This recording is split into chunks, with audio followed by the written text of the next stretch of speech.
শীতল বাংলার উদ্যোগে সোনারপুরে আলু বিক্রয় করা হচ্ছে।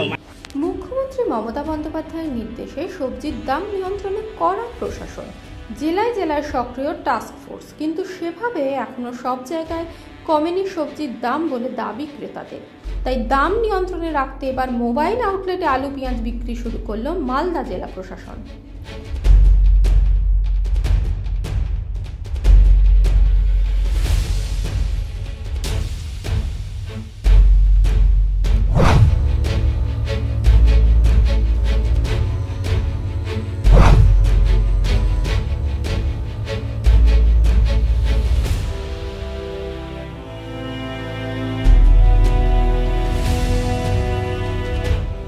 মাননীয় মুখ্যমন্ত্রীর নির্দেশে আমাদের যেহেতু সবজির দাম একটু বাজারে বেড়েছে, সেটাকে সুলভ মূল্যে আমরা সবাইকে দিতে পারি, তার জন্য ওনার নির্দেশে পুরো জেলা জুড়ে 40টা এমনি আউটলেটস চালু করা হয়েছে সরকারের পক্ষ থেকে।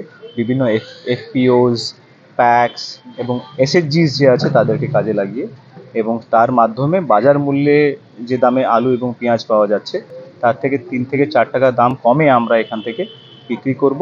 আজকে 7টা মোবাইল আউটলেট চালু করা হয়েছে, যেখানে বিভিন্ন জায়গায় ঘুরে ঘুরে সেটা বাজার এলাকাগুলোতে গিয়ে গিয়ে বিক্রি করা হবে, এবং আরও 33টা স্ট্যাটিক আউটলেট আজ থেকে বিভিন্ন জায়গায় চালু হচ্ছে, যাতে পুরো যে প্রাইস যে আছে আলু এবং পেঁয়াজ, যেটা সব থেকে বেশি কনজামশন হয়, তার জন্য প্রাইসটা স্টেবিলাইজ হোক। এবং আরও অন্যান্য আজকে আমাদের ভিজিটস 17টা টাস্ক ফোর্স জেলায় করা হয়েছে, এবং সেই টাস্ক ফোর্স রেগুলার ইন্সপেকশনস করছে। আমাদের মাননীয় চেয়ারম্যান সাহেব, অনারেবল এমপি ম্যাডাম আছেন, আরও জনপ্রতিনিধিরা আছেন, তারাও যাচ্ছেন, দেখছেন, এবং তাতে আমরা দেখতে পাচ্ছি মালদা জেলায় প্রাইস কিন্তু কমতে শুরু করেছে।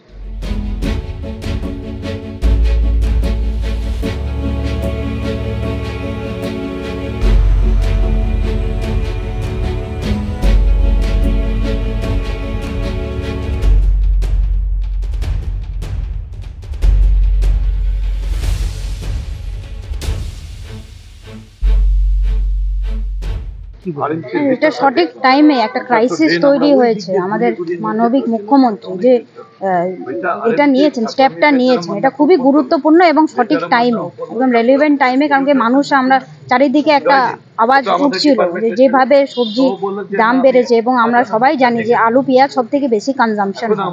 তো এই টাইমে এইভাবে মোবাইল ভ্যান করে, এবং আরও অনেকগুলো জায়গায়, যেমন ডিএম সাহেব বললেন 33টা জায়গায় এরকম করে পয়েন্ট করা হয়েছে, প্লাস 7টা মোবাইল ভ্যান ঘুরবে, এবং মানুষকে যে এই সময় যে সুযোগটা দিয়ে দেওয়া হচ্ছে, সুবিধা করে দেওয়া হচ্ছে, এটা খুব সুন্দর উদ্যোগ। আমি উদ্যোগের সাধুবাদ জানাই, এবং মুখ্যমন্ত্রীকে আপনাদের আমাদের সবারই পক্ষ থেকে ধন্যবাদ জানাই, জেলা প্রশাসনকে ধন্যবাদ জানাই যে তারা এই উদ্যোগটা নিয়েছে। ফোর্স গঠন করছেন, যা ডিএম সাহেব বলেছেন। আমাদের মাননীয় এমপি আছেন, আমাদের ডিএম সাহেব আছেন, আমাদের কর্মাধ্যক্ষ আছেন রবিল। সুতরাং প্রত্যেকটা জায়গায় খুব কম পয়সা, তাও এক একটা জায়গায় পেঁয়াজে 5 টাকা, কোথাও আলুতে 2 টাকা 3 টাকা কম দিয়ে গরিব মানুষের কাছে এটাই বড় কথা। এটা সব জায়গায় দেওয়া হচ্ছে, সব মার্কেটে, আপাতত শহরে দেওয়া হচ্ছে, তারপরে গোটা জেলা স্তর ঘুরবে।